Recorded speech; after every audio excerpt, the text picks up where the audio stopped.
Hi, I'm Jacques Pépin and I'm cooking at home. Quesadilla is always welcome at lunch for me.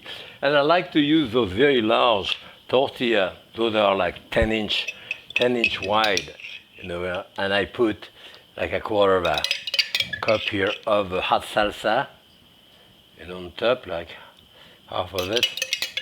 That's about all I have here. And about the same amount of cheese. I like cheddar cheese like this. About a quarter of a cup too. I have some corn here, so why not put some corn in there, like a quarter of a cup too. And some cilantro.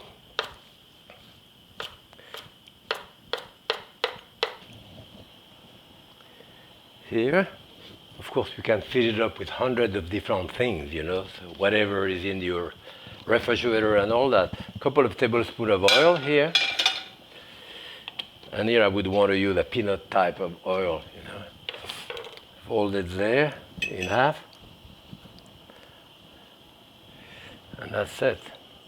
You want to brown it like 2-3 minutes on one side, until it's nice and brown, and you want the cheese to melt. Turn it on the other side on lower heat for like about 4-5 minutes too, and that's it. So it's about 3 minutes now, so I'm gonna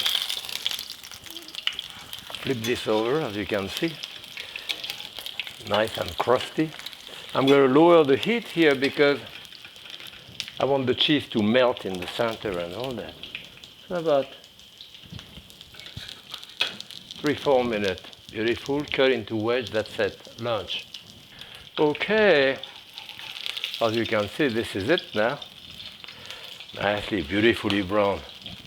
On the other side too. Crusty. Let it cool off a couple of minutes. And now you can see I put about 2 tablespoons of oil here. I have close to 2 tablespoons of oil left. This doesn't really absorb.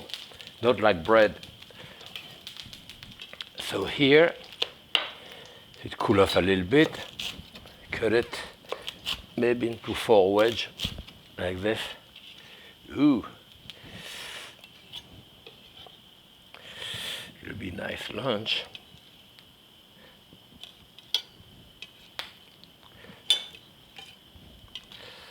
All right. Quesadilla with corn, cheese, and hot salsa. Happy cooking.